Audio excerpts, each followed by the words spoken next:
What is happening, people? Welcome back to the Scarfe Spurs Talk podcast. Yes, another therapy session after another defeat. Very sorry. We'll be reviewing that Everton just disaster, I think is one way of putting it, and also previewing Hoffenheim. Whereas, of course, as always trying to be balanced, level-headed, and look for positives as well. Let's introduce the panel for tonight. Craig, welcome onto the podcast. I believe your debut, long time coming. How you been doing, mate? Yeah, not so bad, thank you, Harry. Yeah, it's been a long time coming, as you say. It would be nice to have my debut on your channel as a positive review of a wonderful performance and a great result. Alas, that not be the case, but great to be here. Thank you. No, thank you very much for coming on. As I said, sorry about the circumstances. Someone who knows the bad circumstances, the bad results very well when coming onto this podcast several times this season as well as last. Justin, welcome back. How you doing? Well, to be fair, I mean, thank you for having us on, but it does feel like I'm on here purely for these results. When it goes horribly wrong, the only positive is that I don't have to share this frustration with certain people in the group chat. So that to be fair is a very small positive, as small as it gets. But thanks for having us on. No, thank you very much for coming back on. Nonetheless, it always seems to be bad results when you get you on. We'll get you on when we win at some point. I can't promise that with Spurs though. Fingers crossed. Just saying. James, thank you very much for coming on. Your debut on the podcast. How you doing? Yeah, I'm all right. It is my debut. I'm a bit nervous because I don't know how many people are watching it, and I'm no expert in anything, but I've been a Spurs fan for about 40 years. Used to have a season ticket, and I've got a lot of opinions about how they're playing, but obviously everyone will shout down those. I'd like a more balanced argument about it all. Because you can be one side and the other side. And when you look on Twitter, it's like, I want this, I want that. So yeah, I'm happy to have an opinion. I'm aware that I'm about to get abused for it properly, but that is what social media is, right? Yeah. Plus, yeah, Harry, the other thing I would say to you is I think you're doing the right things. That's why I like you, because I think you should be raising awareness for what you're doing. And that's why I always repost everything, because it's really important to me that someone like you, as a Spurs fan, is doing what you're doing. Oh, thank you very much. It's great to have you on. Thank you. It's very, very kind of you. And also last to introduce on the panel, Billie T. How you doing, mate? Apart from Spurs. Hello, mate. Yeah, not too bad apart from Spurs. Good to see everyone. How's everyone doing? All right? Yeah, good. Thank you. Oh, good. Thank you very much. I'm on a Spurs podcast and everything's fine apart from Spurs. Well, yeah. Carbon copy every week, isn't it? Might as well just record me saying that line and just play it each and every time. But thank you all for joining me this evening. If you're new to the channel, don't forget to smash that subscribe button. It's free to do so. It does help the channel and the podcast grow. Be listening via audio on a podcast platform. Don't forget to drop us a follow and a 5-star review and a shout out, as always, to our sponsors, Security VPN and the Kitman. Let's crack straight into it. Craig, I'd like to start with you. Thinking back before the game, I always find hard to do myself. And on our starting 11, the people who didn't see it, it was Kinski, Spence, Porro, Davis, Dragusin, Gray, Sarr, Bergevall, Maddison, and then Decky and Son. Any surprises in there for you, Craig? I don't think there are any surprises, bearing in mind all of the injuries that we're currently facing. I don't think the 11 that started was a surprise. The surprise to me was the formation in which we started in. I assumed that Gray would have been possibly in the 6 with a midfield of him, Bergvall and Sarr. So when the game started, that was a bit of a surprise. But no, Harry, as far as the starting 11 goes, I pretty much thought that might be the case. It was good to see Davis back in the starting lineup, because beforehand you think it could do with his experience, and then that first half happened. But yeah, no surprise.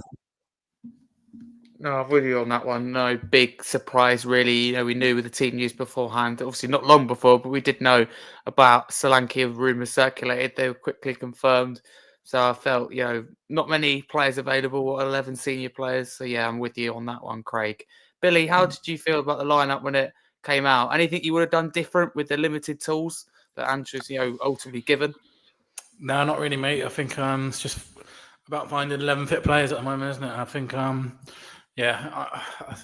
think the only question mark for me is whether maybe Reguilon could have started over Porro and play Spence right back, just because Porro is absolutely red zoning at the moment and his performances are reflecting that as well. I think he needs a pretty lengthy spell out the team, at least a week or two, to get back to fitness, because I think he's one of 4 players now that have been available all season and, way overplayed. Now that Johnson's gone, Johnson was one of the 5. Now there's only 4 left. 4 players that have been fit all season, and Porro is one of them. So you need to spell out the team for a rest. So that was the only thing I was thinking in my mind. Yeah, very good point you make there. I totally agree with you. James, I'll come to you next. Billy mentions there Porro. He's a player who's played a lot of minutes this season. Were you surprised to see him start this one as well? So what I did was, because I knew I had to do this today, I wrote down, and my girlfriend has lost a notebook, and I don't really know where it is. So I wrote down what I thought I would have picked as the starting 11 before the game, before they announced the teams. I got 9 right. So I had a Sarr/Gray, because I thought you can't play them both. And then he did play them both. And I had a Son/Brennan, because I was like, I thought Son might be a bit like I love him, and I think he's great. I think he's being played wrongly, and I think he's still really good. This is my issue with Ange, right? If you use Son properly, he's still good, isn't he? Because for South Korea, he's good. I don't think we're using him right. Okay. And I didn't know about the Slanky injury. So, yeah, I got 2 wrong, maybe 2 or 3. But, I'd pick Porro, because what else have you got to pick instead of Porro? What's your other choice? Well, maybe Reguilon left back and you put Spence at right back. I think it's an option. I like Spence, and I like Reggie winding the crowd up the other day. That really did it for me at Arsenal. He was getting right wound up. He had that passion. And bear in mind what he's been through. He's been discarded by Spurs. Oh, you're useless, blah, blah, blah. He's gone away, he's come back. He's gone away, he's come back. He looked right up for it. I mean, that's really what we need, right? People that are up for it. Yeah, showing the fight, something we didn't show at all in this first half we'll get on to, and certainly not in the North London derby. Justin, I'll come to you. On to the first goal, actually, I would want to move on to, which came in the 13th minute. It came to Everton through Dominic Calvert-Lewin. I mean, it was inevitable that Calvert-Lewin was going to score, wasn't it? This awfully long drought, come very close in the last game to scoring against Aston Villa. It was written in the stars, wasn't it? Well, yeah, to be honest. And the tragic thing about it was that we made him look like a world beater.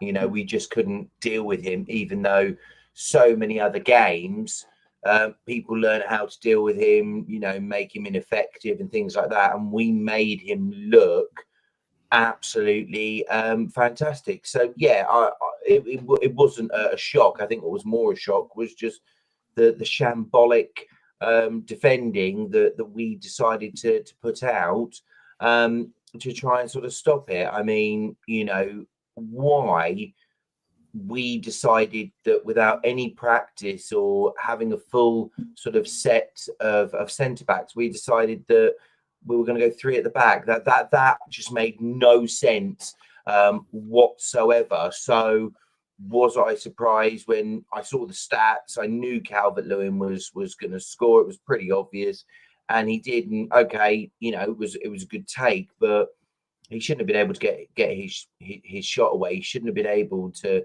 bully the defence as he did. It was, to me, it was embarrassing. It really, really was. But as we saw, that was the same for the other goals. So I think we just have to be very grateful that it wasn't 5 or 6 at half time, because that first goal really did set the tone for what shambolic defending was going to come up for the remainder of the first half.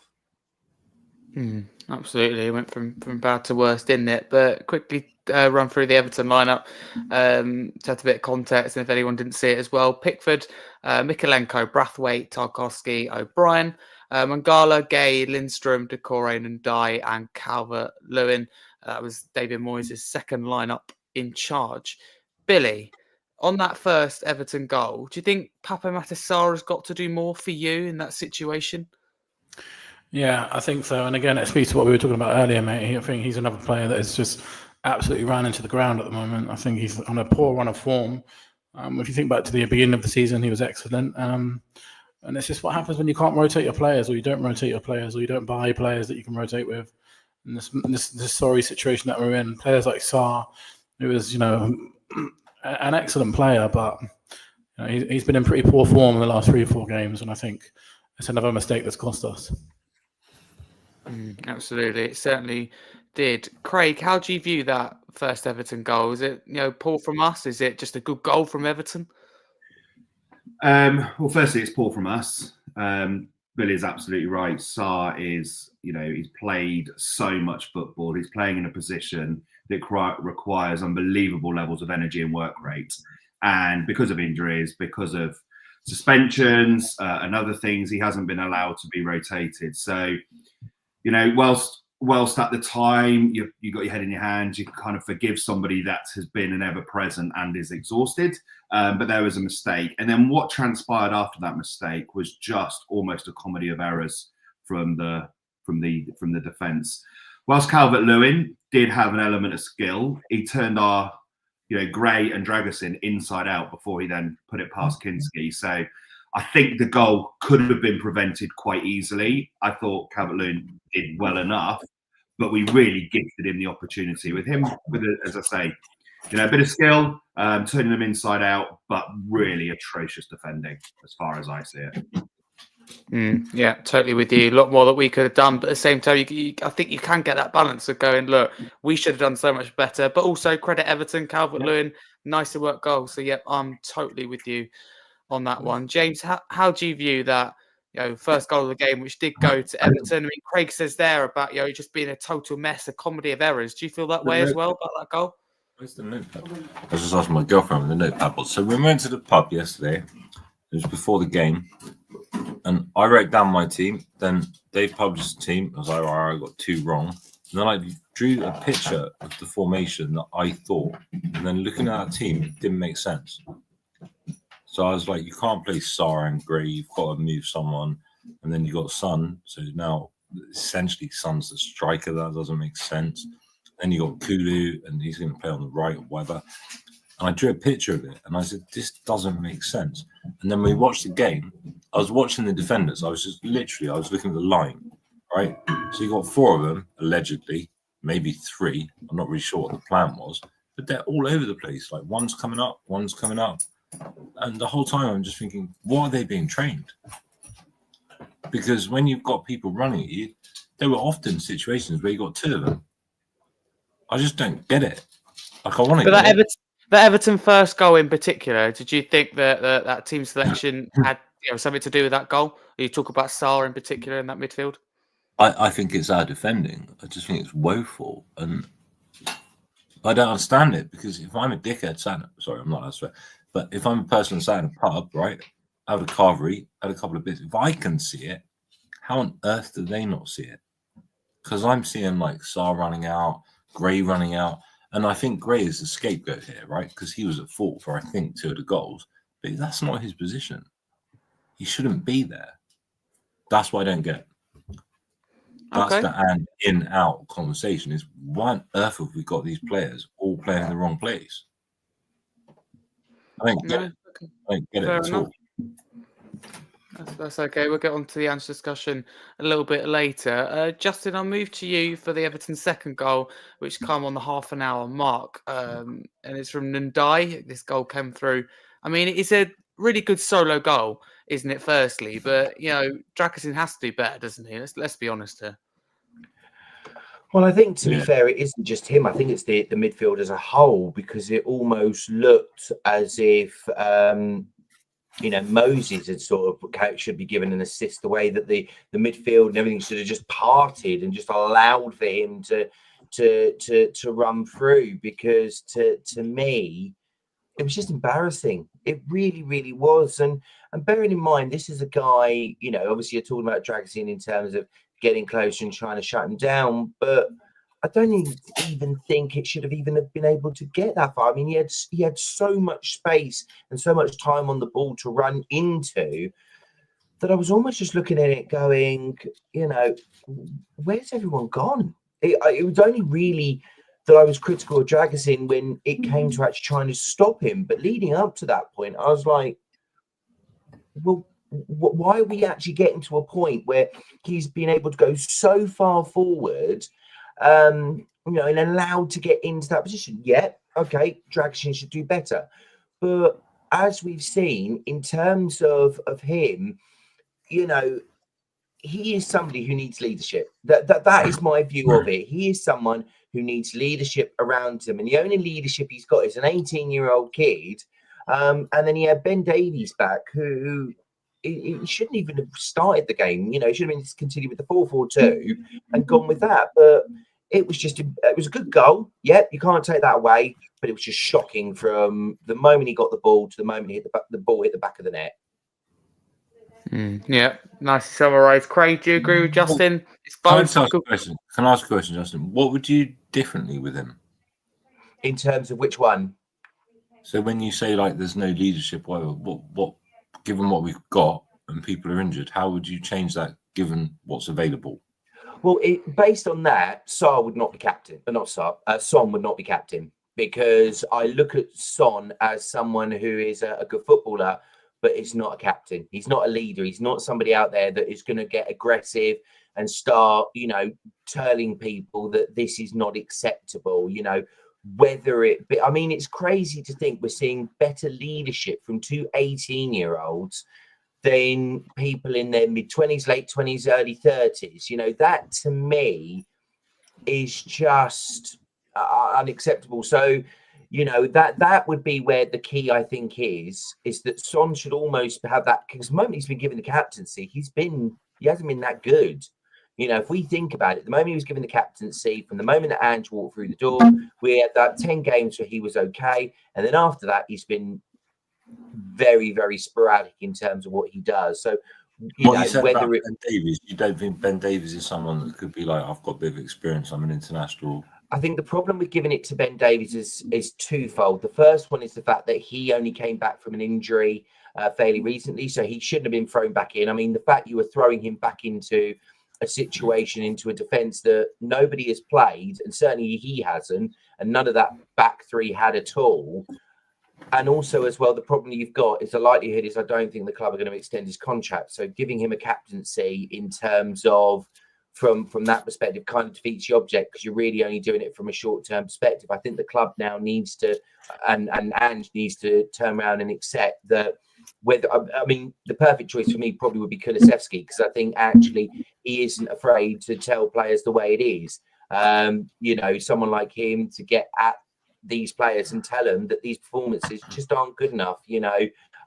So that is where what I think, you know, in terms of when you're saying about what could be done in terms of Dragusin, I think he needs leadership, not obviously ideally in the central defence where, you know, that would be really handy, but that's difficult at the moment. But just across the pitch in general, just somebody to tell him that's not acceptable.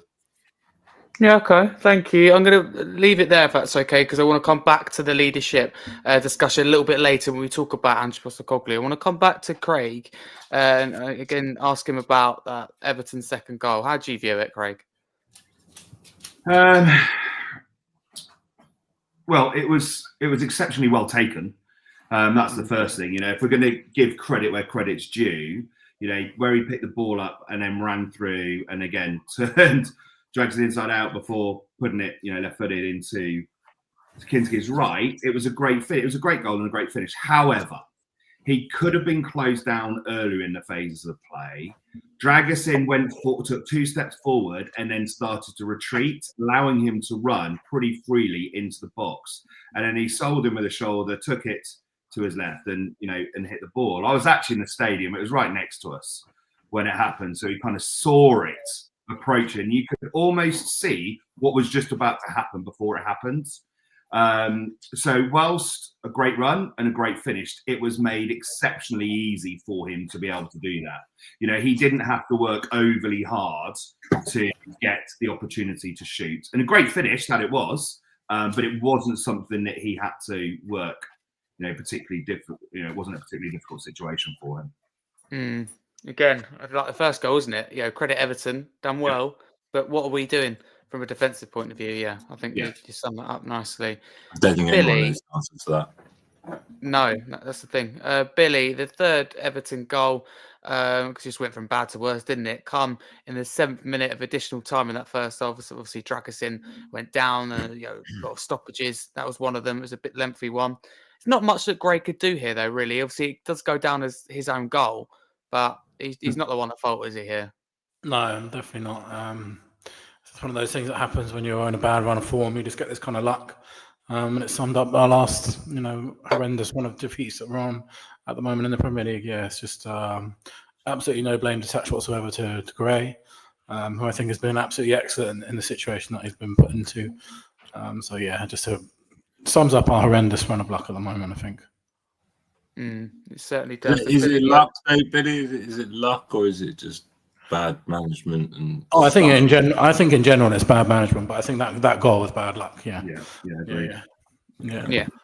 absolutely. Billy, I stayed with you though in terms of that first half as a whole, which ended 3-0 Everton. I mean, that's just a staggering. I think.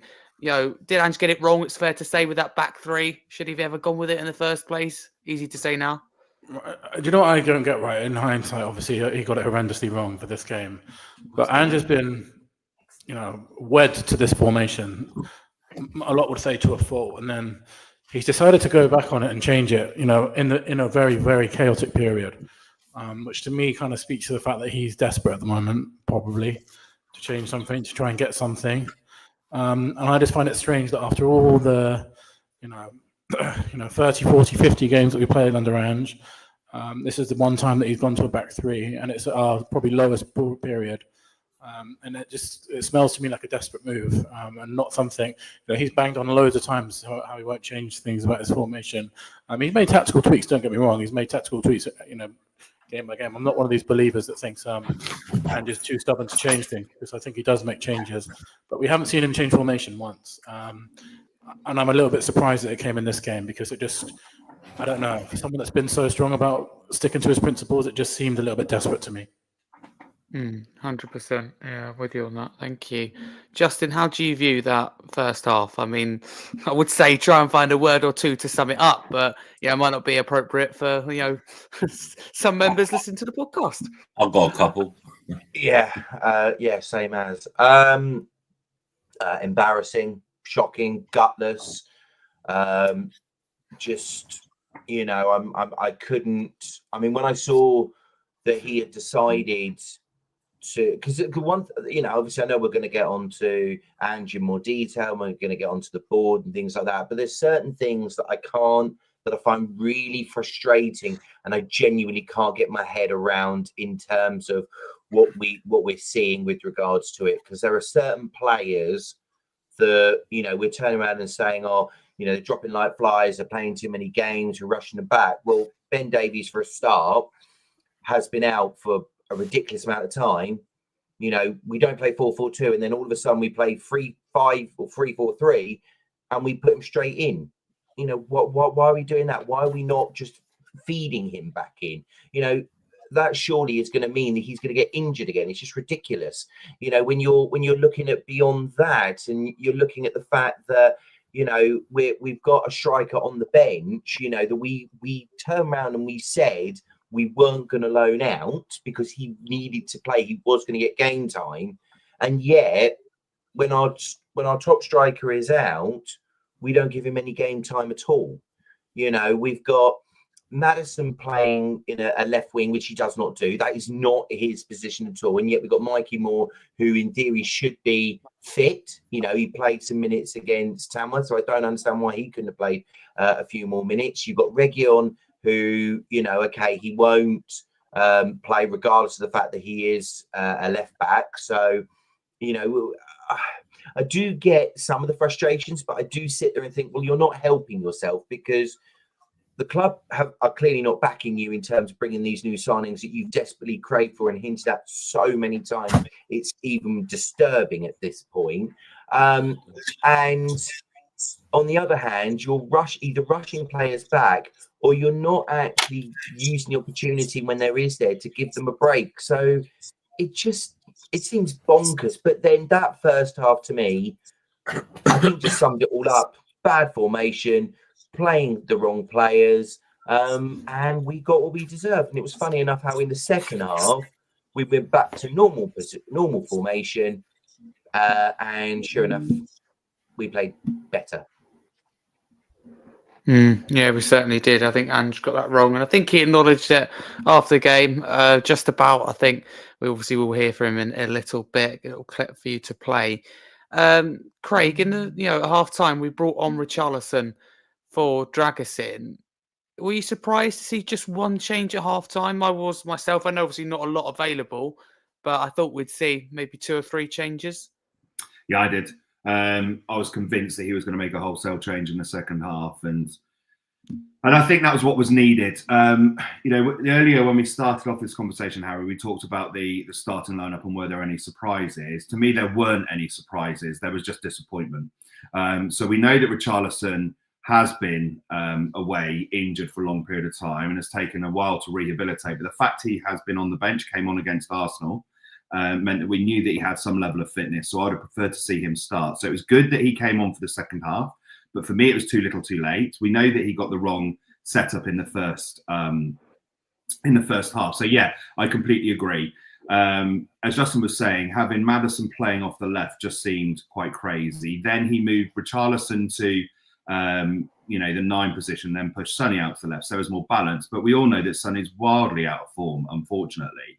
And the minute Mikey Moore came on, we looked way more dangerous. So I'd have preferred and kind of expected to see more than just that one change at half time. Yeah, I'm totally with you on that one. James, I bring you in on this one. Were you surprised to see just one change at half time? I'll be honest with you, Harry. I was surprised by the whole thing. So I suppose the options are limited. So I didn't know Solanke was injured until a couple of days before, say. And now you got no striker. Then you got Richarlison. Why didn't he start? Was he injured? Or I didn't get that. And then I didn't get what other choices he got? Brennan Johnson, apparently injured. Odobert injured. So what was he actually dealing with? Because if you had to pick a team and you didn't have a striker, what are you going to do? Away to Everton, no striker. So you would have started Richarlison. Was he fit? No, I mean if he wasn't. Yeah, well, he come off the bench, so yeah, he would have been fit. Yeah. So why wouldn't you start him? You got no striker, and he sat there. Would you have given Lancashire an opportunity if not? Oh yeah, definitely. All of the young ones, right? But we are Tottenham Hotspur, right? And everyone thinks obviously we're in the situation that we're in. But for me, and probably Craig and Billy and you, but for me, Tottenham Hotspur are not 15th in the table. Tottenham Hotspur are top 4, top 5, whatever. How are we in this position? And then, I don't get involved in the Enoch out, Enoch in thing and the Ange out, Ange in thing, because I'm fairly neutral in that I want the best for the team that I love. But how on earth are we in this situation? Because we have all the money in the world. The transfer window's open. Do we have a fit striker? Because if Richarlison's fit, how are we playing a game without a striker? Can anyone explain that to me? No. And then I see all this rubbish on Twitter, people winding each other up and everything. I'm like, but we obviously don't have the defenders. Apparently, we have 4 goalkeepers. So unless we're going to play them as a back 3 in front of the goalkeeper, why haven't we bought the right players? Why haven't we done anything? I just don't get it. Okay. No, thank you very much. Fair enough. It's obvious what we're missing. Everyone can see it. Why So you're frustrated with the board? I just don't understand it. Why do you need 4 goalkeepers when you've got no defence? What are you talking about, the Europa League squad? No, we've got 4 goalkeepers and we don't have 2 centre-backs. Yeah, I think No, I know what you mean, but I think we've got 4 goalkeepers because a lot of them are injured at the moment. How many goalkeepers do you need? We need a striker and we need a defender. Oh, I get that, but look how many are out. You've only got, what, 2 available? Yeah, I know they're going to come back. You can't have any less than that. Do you see what I'm saying? Yeah, no, I get your point. But do you not think, like, if you were Daniel Levy and you've got billions of pounds, right? What are you going to do now? 1st of January, I would have bought a defender and I would have bought a striker. Yeah, I know. I'm with you on that, but yeah, that's fine. 77th minute, we scored. So better second half already to pull it back to 3-1. The goal from Kulusevski, Billy, I mean, a moment of class. I mean, a classy individual and just a classy goal, wasn't it? Yeah, mate. And again, I keep saying the same thing over and over again, but kind of tells the story of our season so far. When he's been one of the only players that can sort of hold his head up high during this dark period. He's been slightly off the ball the last couple of games. He's still chipped in with a lot of goals, and there was a strong period in the season when he was completely carrying us on his back. So yeah, just shows what you can. When we do have the quality there, and echo what James said earlier. These players should not be sitting 15th in the Premier League. And you've got players like Kulusevski. It's just like it's a reminder of how bad we must be at the moment, and how bad the situation, management, and in particular leadership of the football club. I think I'm very happy to, as we were probably talking earlier, I completely blame this on the ownership. Yeah, it's just players like Kulusevski, it's a tragedy that they're sitting in 15th in the Premier League. Yeah. That's why Kane's playing by money, by the way. Yeah, Kulusevski definitely deserves a lot better. Justin, I'll come to you on that first goal for us. Were you ever believing at 77th minute, or did you just see it as a consolation at the time? Were you like, this Spurs team's weird and wonderful at the best of the times? Did you ever see us, get back into it? I certainly didn't.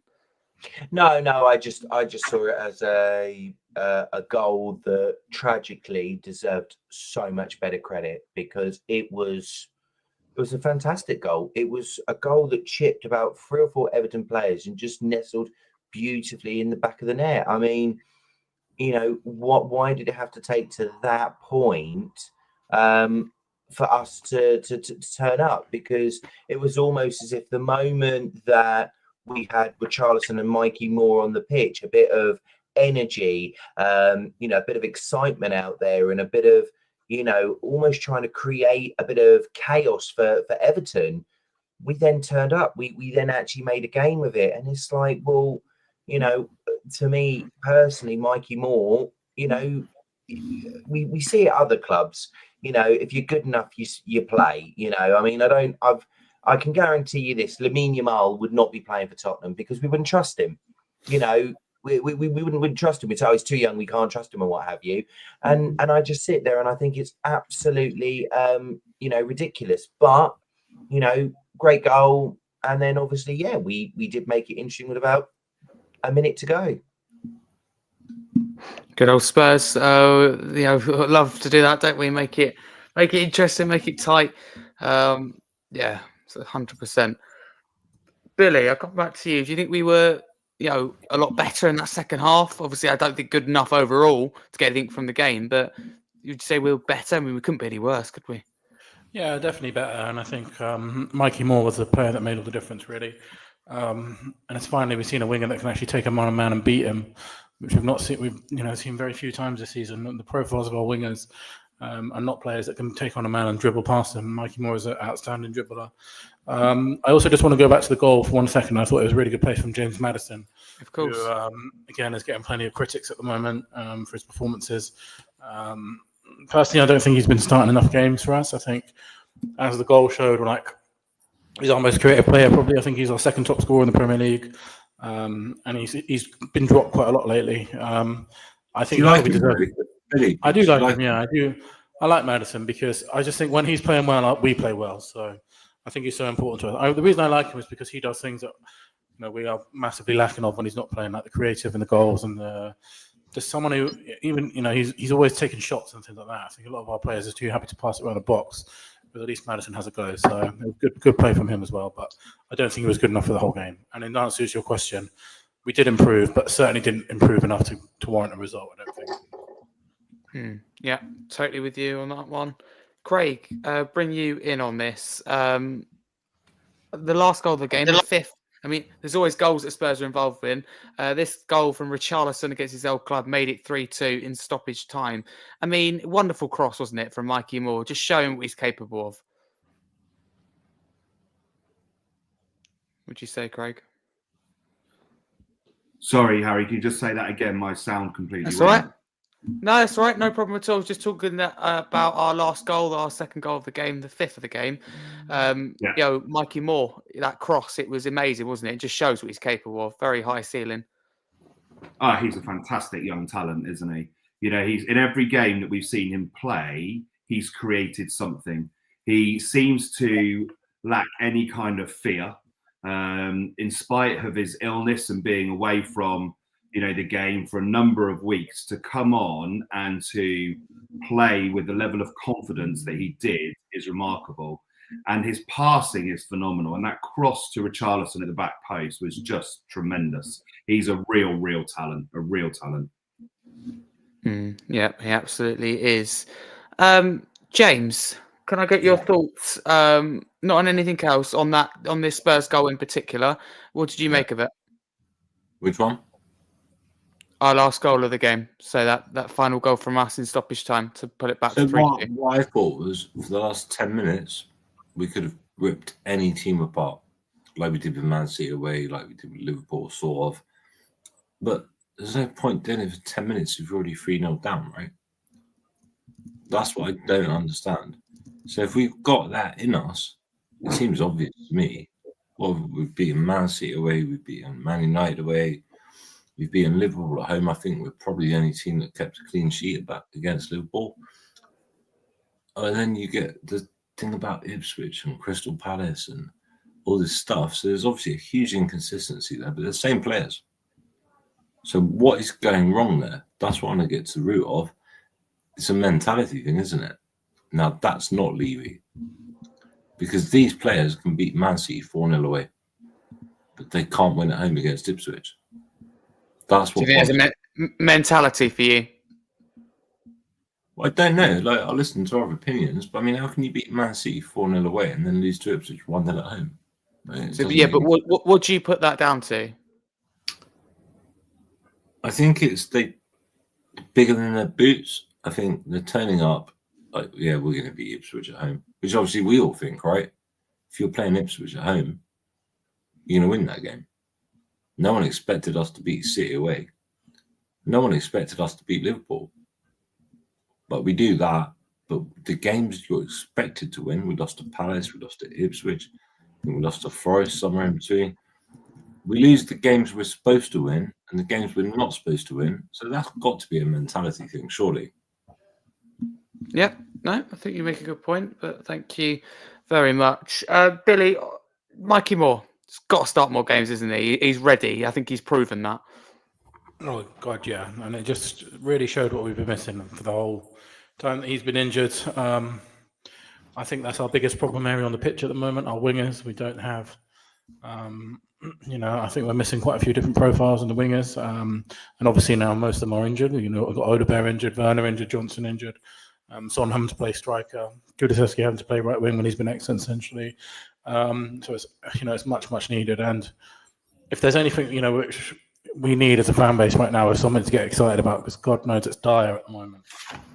And I think someone like Mikey Moore being in the team starting regularly is something to get the fans back. And God knows that Spurs fans deserve something to get behind at the moment. So it could really sort of ignite the next two games. And I really hope to see him start against Hoffenheim on Thursday. Yeah, absolutely. Fingers crossed. I think it'd be right. Billy, it ended, with a win to Everton. They won 3-2 in the end. How are you feeling on the game as a whole now the dust has settled? Because it was too little, too late, wasn't it? Towards the end, as you said, we were better in the second half, but overall not good enough.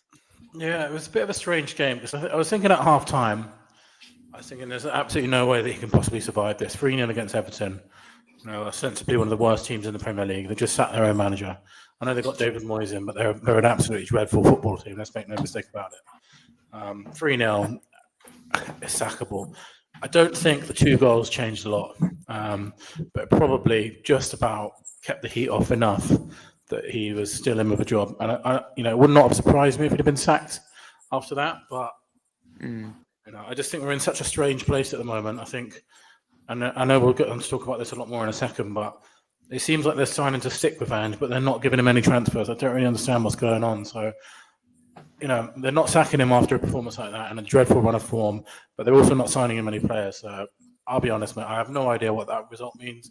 It doesn't really change anything for me because I just think we're directionless as a club at the moment. I don't think the owners know what they're doing. And when it was 3-0 at half time, I thought there's no way he can survive, but I don't know. I can't make any sort of gain on us at the moment because I don't think the ownership even have a clue what they're doing from day to day. So I don't think this game really changes much. Billy, I think the ownership know exactly what they're doing away from anything football related. But the minute it comes to the football side of the organisation, they just appear to lack any enthusiasm, apart from turning up to the game, right? They seem to lack everything that it takes to be a great leader in an organisation that's striving to be the best. Exactly that, because if you look at that performance, there's two things that you can do. You can either sack Ange after that, or you can, back him in the transfer market. And both of those things, I think you can make a really good argument for both of them right now. I know fans are pretty much split, probably more at the moment are saying sack him after that result. And, I can't really argue against it anymore. But we're not doing either of those two things. So we're just in the middle doing nothing. So I just lost any kind of enthusiasm for them to make any kind of decision. They're not even making a decision. They're just coasting. They're kicking the can down the road to the Leicester game now and the Hoffenheim game, and we're back here again. Yeah. But ironically, that probably is their decision, isn't it? Their decision is to not make a decision because either they're fearful of doing it, or they just don't know which decision to make. So by doing nothing, it just speaks to poor leadership, is what it is. It's just dreadful leadership. 100%. All right, but I've got a question. Go on. What on earth should they do? Like, obviously, I'm guessing out of the 5 people on here, this is terrible leadership. It's like what Craig just said. What is the other option? I think they should have already, if they're going to stick with Ange, which it looks like they are, they should have already signed 3 or 4 first-team players to help him. I agree. Absolutely. That's the decision which they could have made. But what they can't do is just do what they're doing now, is backing him with no signings. Yeah. So do you back him if he gets the money he wants? I don't know at this point whether I back him or not, but the board do, and they're not showing it. So I don't really know. I would like to make it so that we could at least say he was backed and given the money, and then if it doesn't work out at the end of the season, he can go. But right now we're in the middle ground where we're keeping him, but we're not backing him, so it's just pointless.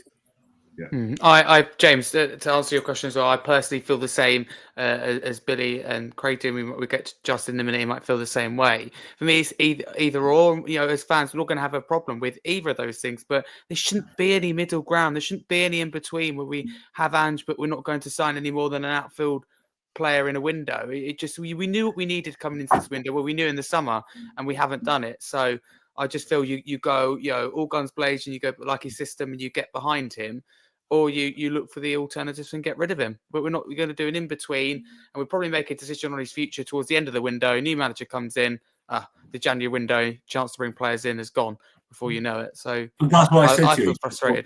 Before other people came on, I said this, and you said wait for later. Did Ange sign these players, or were they forced upon him? Because that's really important to me. So did he want Timo Werner? Did he really? Or did Levy force it upon him? Did he want Solanke? Did he want that? Is he a bad manager, or was that forced upon him? And no one knows the answer to that. So I can't decide if he's a bad manager or not. If he's just been dealt that hand, that doesn't make him a bad manager. But if he chose it, I think it does make him a bad manager. Do you think he chose it? Don't know. No idea. No one knows. No one on this call knows. Did he say, I want Timo Werner? Did he say, I want Brennan Johnson? Did he say, I want he said he's happy with the signings. As a manager, I think you have to take responsibility when you say that. I get, you're in a position, you're in a job. There's not much you can say. Or was he forced to say that? Well, as you said, answering your own question, we don't know that. Craig, what do you think? I don't think Ange is the type of character that would say something if he didn't believe it. Do you think he wanted I think he would have to give final sign off. I think what's happening behind the scenes is the club will make recommendations for signings. Timo Werner is quite a difficult one. I think that was probably a bit speculative, relatively low risk signing. It just hasn't worked out in any way, shape, or form. You think Andrew proved everything we've got? Huh? You think Andrew proved everything we've got? I think he'll improve what we've got, but I don't necessarily think that that's all he wanted. So I would have imagined he would have said, with the likes of Bergvall and Gray, yeah, absolutely. You know, he talked about in a press conference a week or so ago, he said he'd be fuming, or worse, that effect, if he wasn't the manager when they mature into the players they're going to become. So I think he probably had to sign off.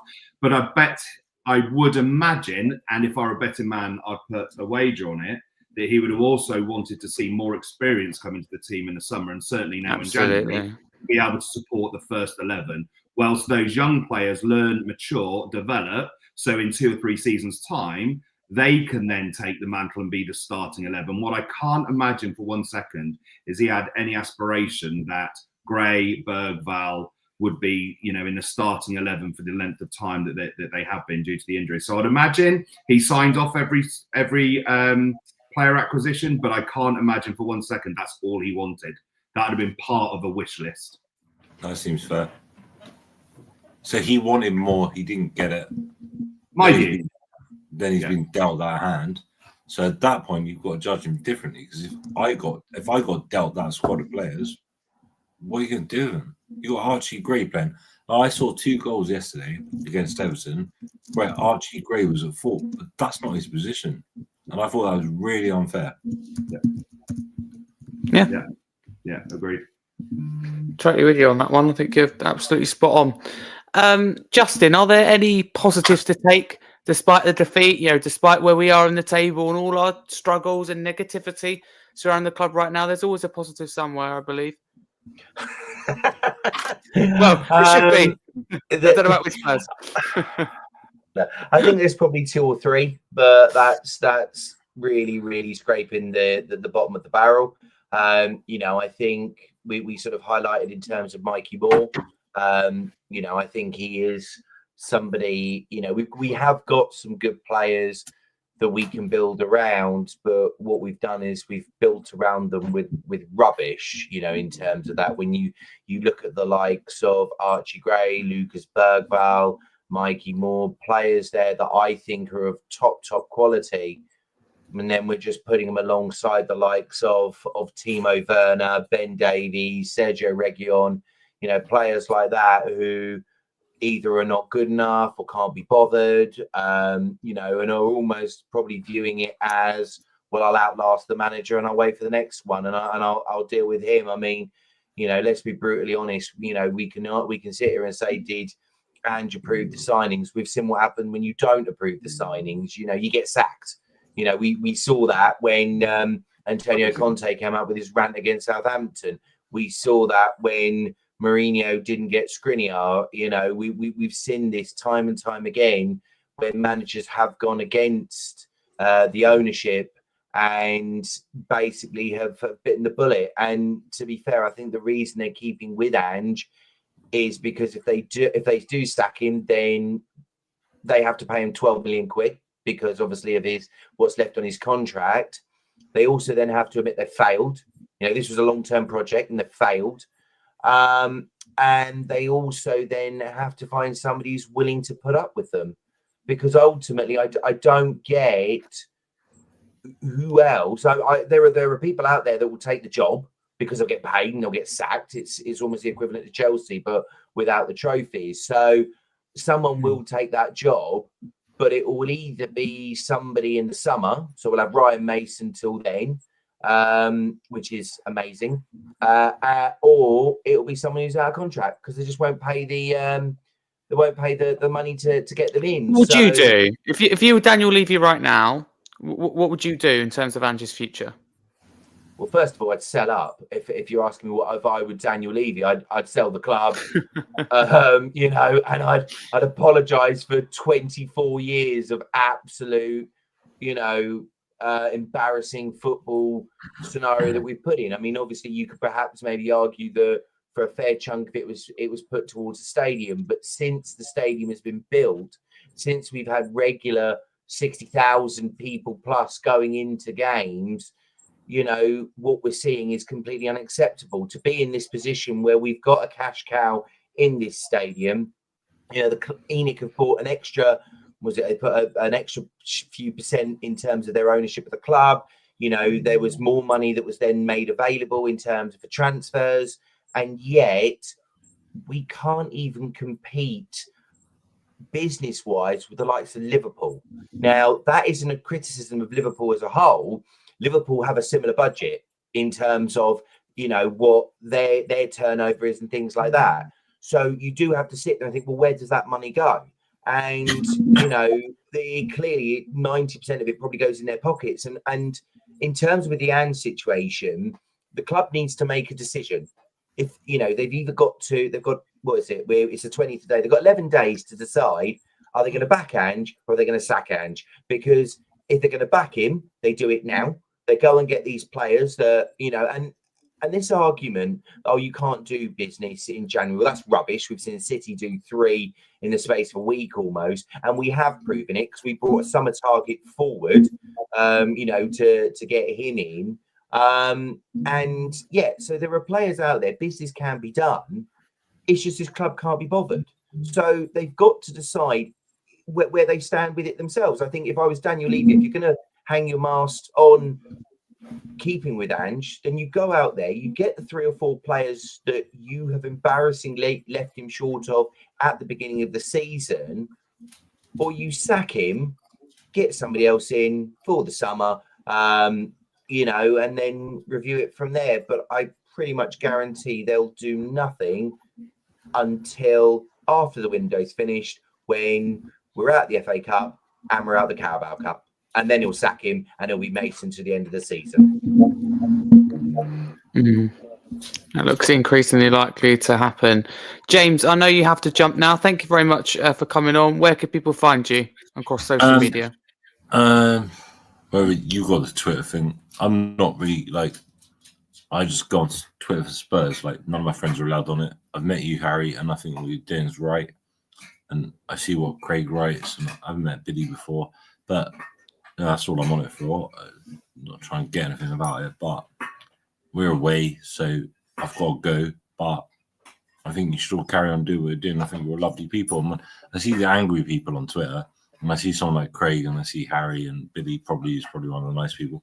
I was like, all right, we could all be calm about this, right? No one knows the answer, do they? I think the answer is probably Daniel Levy's not the right person. And I mean, like, if you lose 9 games out of 10, probably not the right person, but he's been dealt a bad hand. So I don't really know where I fall. I'm sort of neutral. But I mean, we can't have Spurs being 15th, right? I think we can all agree on that. So someone's doing something wrong. So yeah, that's pretty much where I stand. Okay, thank you. Have a good rest of your day. Yeah, all right, cheers. Yeah, mate. Bye. See ya. Oh, dear. Right, moving on to some stats now. We've got 1 point from a possible 18 in our last 6 league games. 30 points from a possible 87. 5 points from a possible 30. We sit 15th place. We've now lost 12 games this season, and we sit 8 points above the relegation zone. David Moyes has also won 4 out of 4 with his head-to-heads with Ange Postecoglou since Ange took over at Spurs. Let's hear a clip of Ange post-match with BBC Sport, and then we'll get into a little bit about his future, the Ange in, Ange out debate, and let's discuss as well potential Ange replacements if he were to be dismissed. But here is the gaffer. Familiar story. What are your assessment of that performance, please? Familiar story? Well, in terms of defeat. Yeah, okay. Great way to start an interview.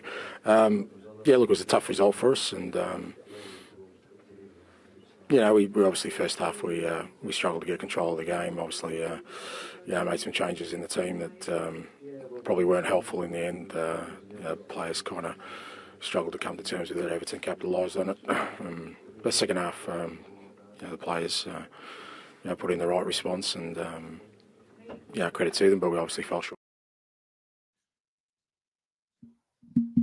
There you go. That's Ange Postecoglou. He certainly didn't like that question at all, did he, Billy? Not a fan of it. How did you think he handled that? Yeah, really, it's really poor from Ange, to be honest. I'm a massive Ange fan, and I've backed him to the end. But I think that was a misstep from him, to be honest. I don't think it was a particularly rude question. I think it's just a classic football cliche, familiar story, and it is a familiar story. We've lost a run of consecutive games in the Premier League at the moment. I don't think it's a particularly unfair question. I think he's feeling the strain at the moment, and it's quite sad to see.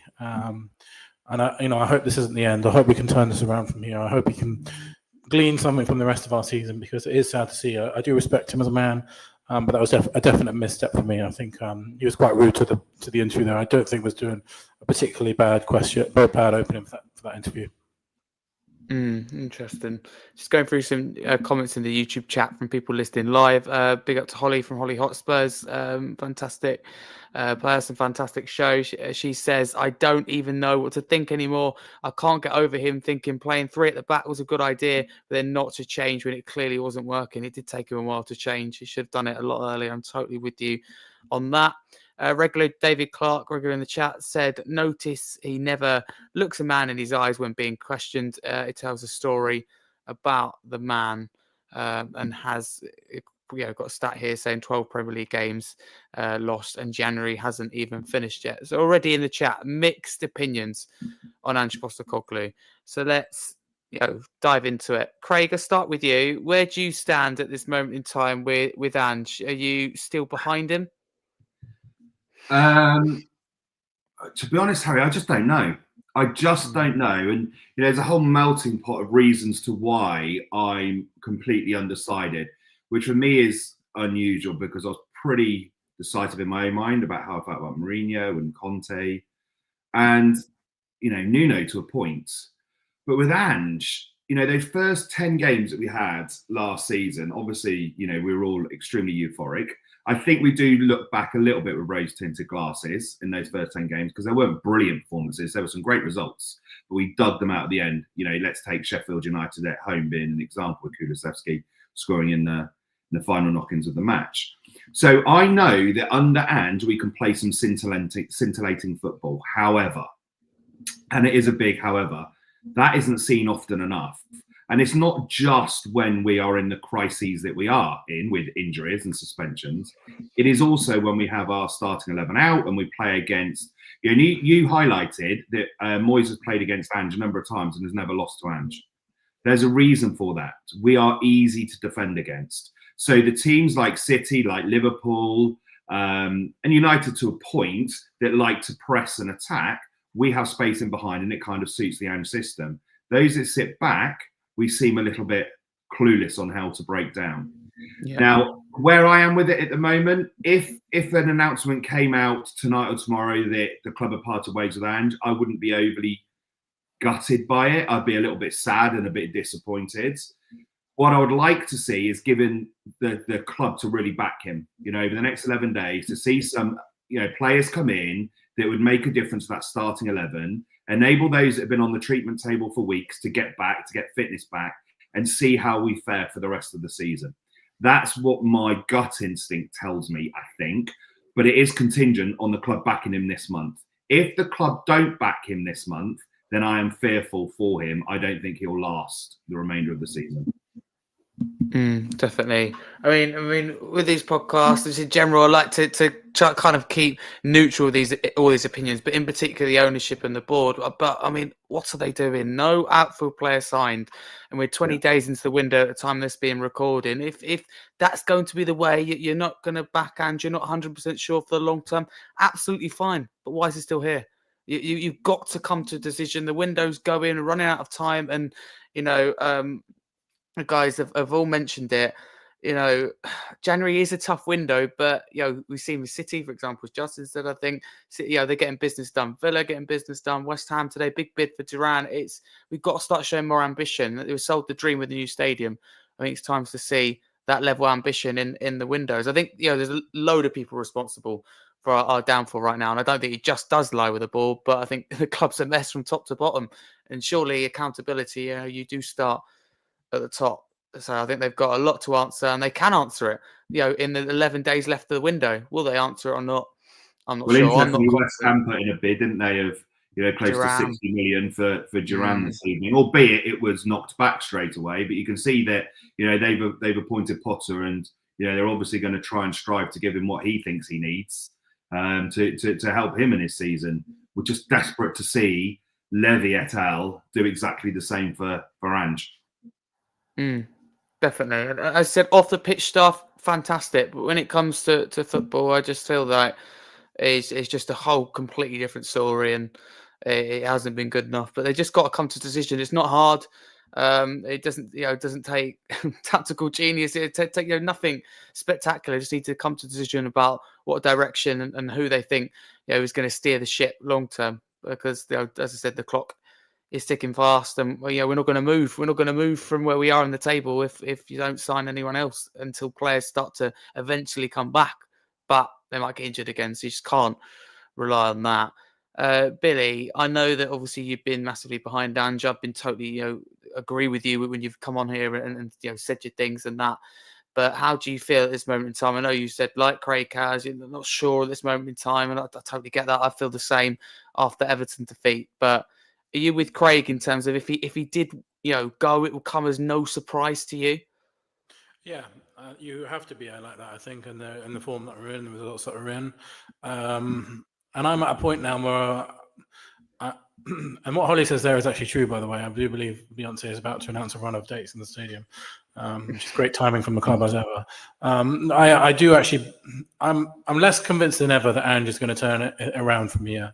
I think there are very few signs at the moment that things are going to be okay again, even when the players are back. It's just really desperate. But I still don't think sacking him at this point solves any particular problem. Even if we get a manager like Areola in, what's going to be different in 18 months' time? We'll probably be back here on this podcast saying Areola should have been given more money in January, and he'll be looking at being sacked.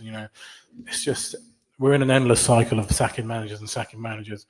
So I'd like to back him with transfers in January just to see if we can get a trophy this season, because we are still in the semi-final, as daunting as it is against Liverpool. We do have a 1-goal advantage, and we do have an all right shot at winning the Europa League. There's not many strong teams left in the Europa League. It's certainly easier to win the Europa League than the FA Cup or the Carabao Cup, because the strength of the teams that are in it are not as strong as the Premier League. So I'd like to back him with some signings, and then we can have this conversation again in summer. And if he doesn't deliver anything and we finish mid-table, he should be sacked. Okay, I think that's really fair. That's really fair. So thank you very much. Justin, how do you view Ange Postecoglou? I know your thoughts on the ownership on the board and where the blame lies. I know that. I want to get your thoughts on Ange. But do you think he deserves a right to manage that second leg against Liverpool, considering he's got us to that cup semi-final?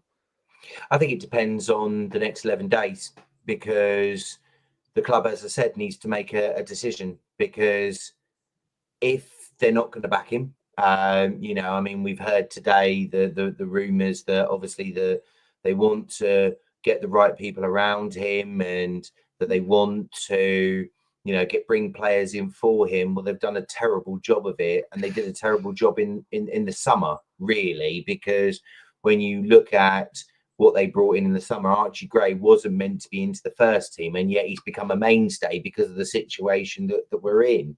Really, we actually only brought in a one outfield player for the first team in Dominic Solanke. So I don't think he doesn't help himself, because I've seen him in times in interviews where he's had a miserable face. He's not, he's the disrespect he has, the comments to start that interview. I'm surprised the journalist didn't come back at them and say, well, there's been 11 results prior to this, so I don't know what you were expecting me to say differently.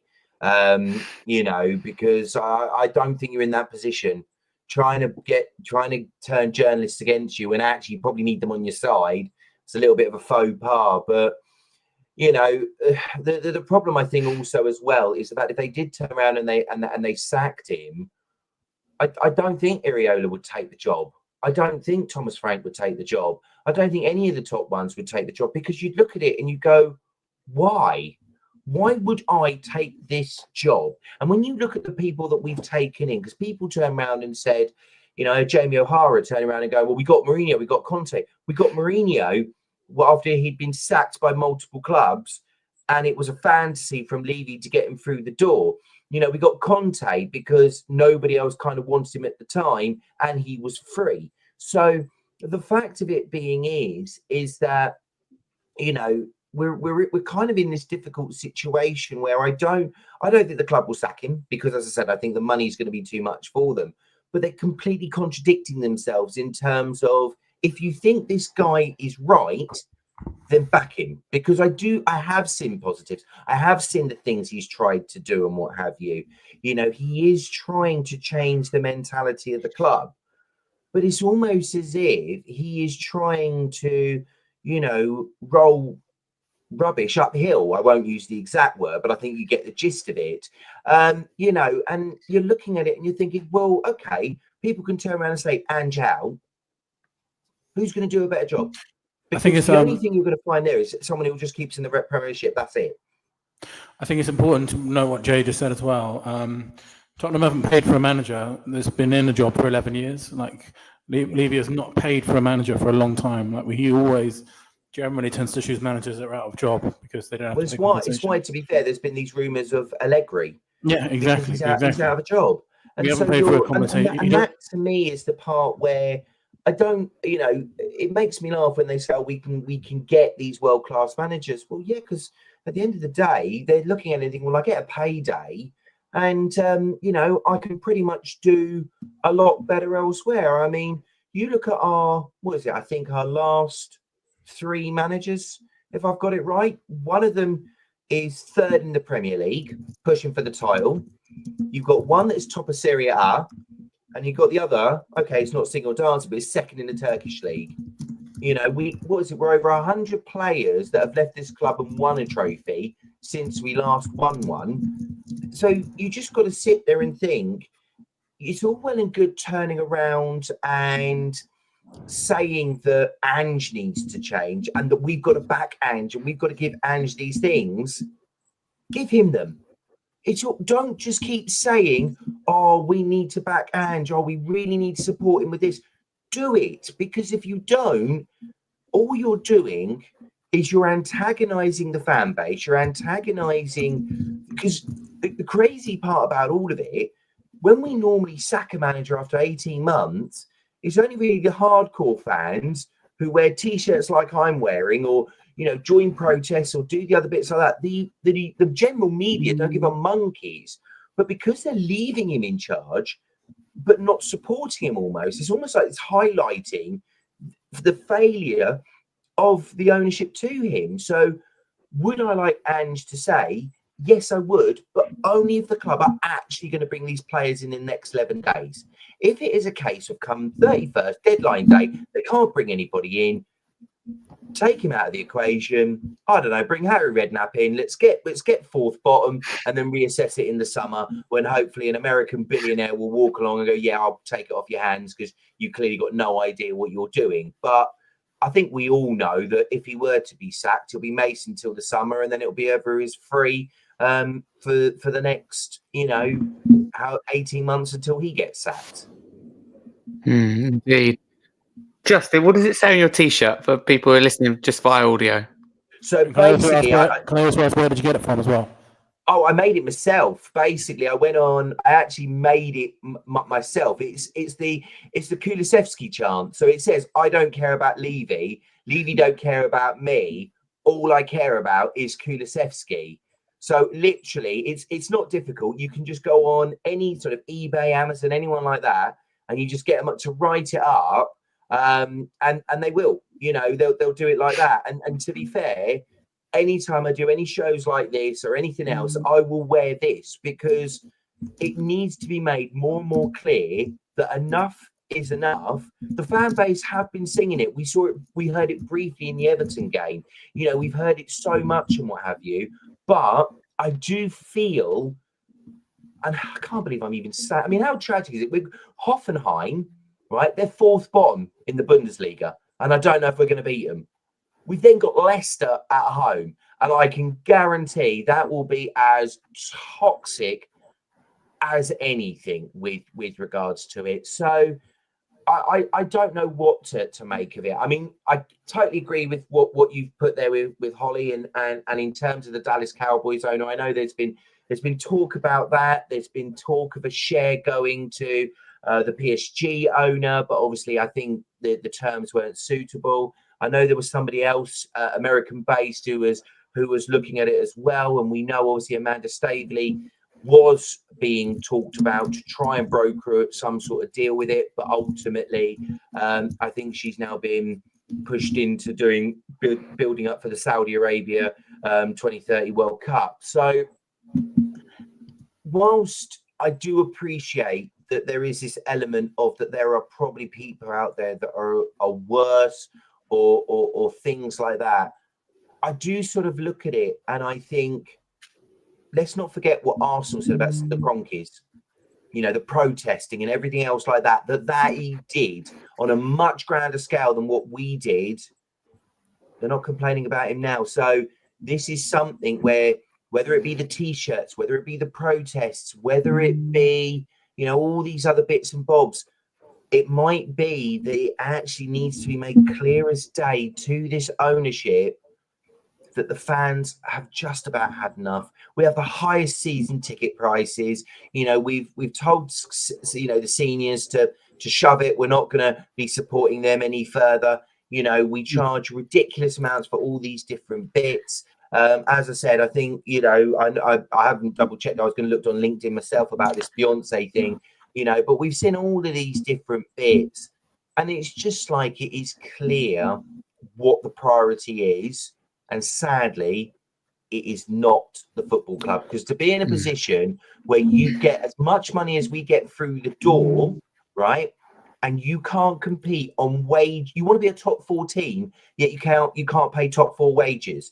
You want to be a top 4 team, but you can't pay top 4 transfer fees. I'm sorry. You can't ask for things that you cannot justify and put forward. So, to me, it is just to wait and see what happens. But I just hope that if it does go wrong in the next 2 games, that the fans really let them know enough is enough. Yeah, 100%. Thank you very much. Before we quickly preview Hoffenheim, I want to talk about quickly the leadership team.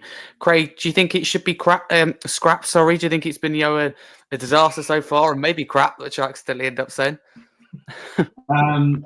Yeah, a few days ago, I put something out on X to say that I think the leadership group firstly should take a look at themselves, because I don't think they're behaving like leaders. Certainly in that first half yesterday, leaders on the pitch were supposed to be the ones that were driving the team forward, encouraging.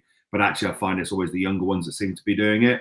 So yes, I would suggest and reviews who he's got as part of that leadership group. My view is Kulusevski has probably been our best player this season, albeit he's running on empty at the moment. I think he has. He leads Sweden. I think every time he's interviewed, he impresses me with how direct he is about the subject matter in which is being asked. So I would firstly get him inside, that leadership group, and potentially give him, the matchday armband. I think we would all recognise we love Sonny. I don't think there's a Spurs fan out there that wouldn't say we absolutely idolise Sonny. When he was given captaincy at the beginning of last season, I raised a little bit of a flag, because coming off the back of the previous season, he wasn't on his best form. And we know that he's an emotional guy. And having the captain's armband, being the leader of the group and the club captain, I think weighs very heavy on his shoulders. Not only has he got that responsibility, he's also got the responsibility of a nation on his shoulders. Yeah. So I think it can only be overwhelming. So if I were Ange, I would, through no fault of Sonny's necessarily, it wouldn't be a case of stripping the captaincy from him, but I'd allow him the time to focus on his own form and take some pressure and heat away from him, because I think he's under a lot. So I would keep him as part of the leadership group, but I'd probably give the armband to Kulusevski right now. That's my personal view. And I'd probably eject Maddison out of that leadership group. Yeah, so would I. Big talk off the pitch, doesn't back it up consistently on the pitch. Totally with you on that. I feel quite strongly about that one at the moment. Quick Hoffenheim preview. Let's go around and get your score prediction and also your thoughts. Billy, I'll start with you. Your little, I suppose, thoughts. I mean, it can't be that positive after Everton, but how are you feeling in your score prediction? Yeah, I don't really know much about. I don't profess to know a lot about them, to be honest. I know they're having an absolutely dreadful season. I think they're 15th, like us, in the league. Yeah, and I think they're in their worst run for 5 years or something like that. I saw one of their players calling out the owner on TV. I wish some more of our players to do that, to be honest. But we have to win this game simply. We certainly can't lose it anyway, because we're 9th in the league at the moment in the Europa League. I think Europa League is our real exciting thing that we've got left in the season. If we can have a good run in there, I think if you look at our teams at the moment and our form at the moment, you're looking at that Anfield game. It's hard to see that we're not going to get absolutely turned over by Liverpool. And even if we do that, we then play against Newcastle in the final, who are on a really good run of form at the moment. I know they lost at the weekend, but the Europa League, it's not full of Premier League teams. You know, the best two sides at the beginning of the season that were in it were us and Man United, and God knows, you know, we've got the number on Man United at the moment. So I think it's a really, really good chance to win a trophy if we play at our best. And what JJ said earlier about Ange Postecoglou is, whatever you say about Ange, he has shown that on a one-off game of football, he can beat anyone in the world. You know, he's battered Man City, he's beat Man United, he's beat every team that all the big teams other than Arsenal in the league. So I think the Europa League is our biggest shot, so we have to win. It's going to be an ugly game. I don't think we're going to. With the amount of injuries that we've got at the moment, it's not going to be a good performance. But I'm just hoping we can nick a 2-1 win somehow. That would be a quality somewhere. So I'll go for a 2-1 win. 2-1 win. Thank you very much, Billy. As long as you get the win, absolutely, I'm totally with you in terms of you have to win Europa League, distance it from the league. But if we don't get a win, it just put pressure on yourself. By the way, can I ask you guys, who is going to play left back? We don't have a single left back. Region can't play. Spence can't play. Davis is probably going to have to play centre back. Like, what are we going to do? What are we going to do? I don't know. I was going to read out. This came from Mark Trannis on X earlier. Those that are unavailable or ineligible for Thursday: Vicario, Kinski, Spence, Region, Van der Ven, Romero, Udogi, Basuma, Johnson, Werner, Solanke, and then Dragusin and Benteke are probably doubtful.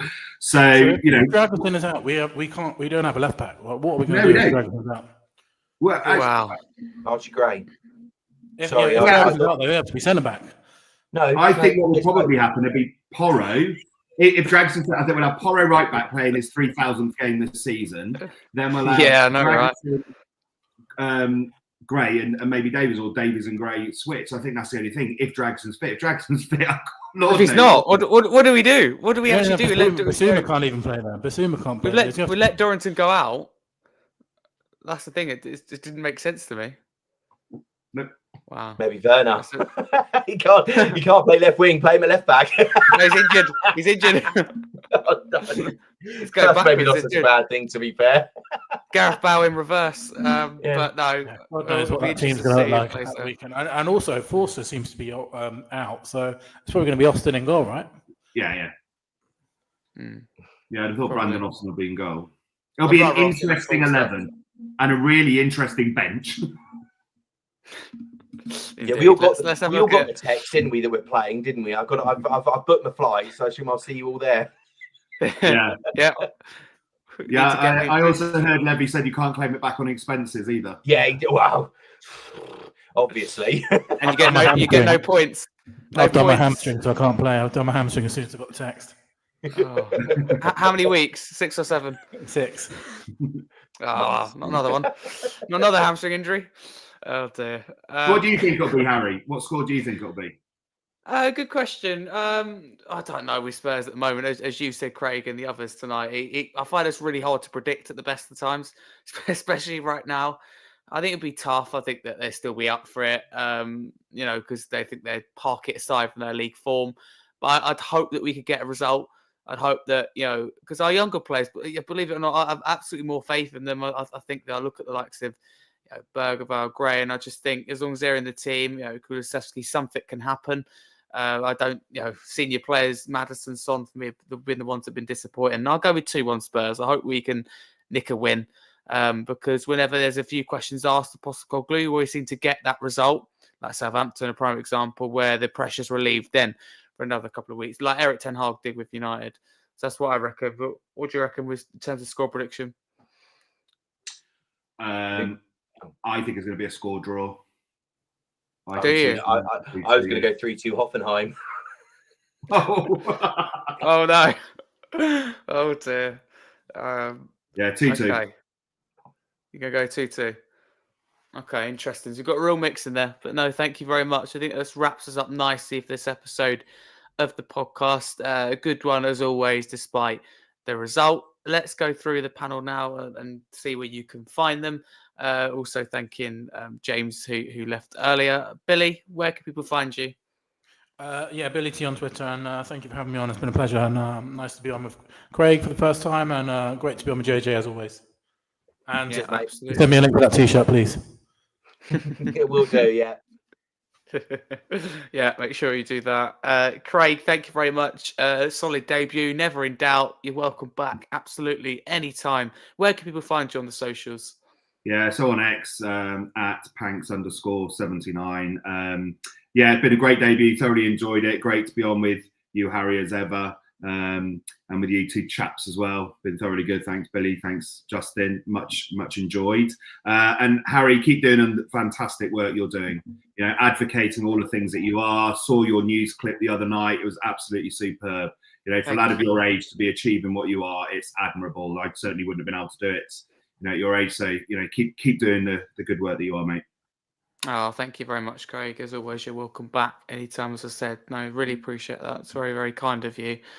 Justin, thank you again for coming on. Where could people find you across social media? Because it won't be on here, because every time you come on, we lose. So you're gone. I can see this is a one-time thing. So thank you. I should have realised that and gone all guns blazing and been effing and jeffing all over the show. To be fair, well, you missed your chance. But no. As I said, I'm on X. That's pretty much my mainstay, or here if we have lost. And I'm just going to be trying to help support the change for I think it's change for Tottenham. And what they're doing and things like that. And Jay, who's doing a fantastic job heading that up. Once again, thanks for having us on. When you put this out on X, I will put up the link where I did the original part, and then obviously you'll just have to add in your text you want. They explain it all to you, and obviously if you've got any issues, people can just DM me and I'll talk them through it. Lovely. Thank you very much. So there you go from Justin about the shirt. Thank you very much to all of you. If you are new to the podcast, please do smash us a follow, a 5-star review. That's if you're listening on audio. If it's YouTube, smash the subscribe button. It really does help. And for now, though, a massive come with you Spurs. Hopefully next time, we'll be speaking to you next Monday. We'll be discussing a couple of wins, but you just don't know with Spurs. Not the Spurs, though.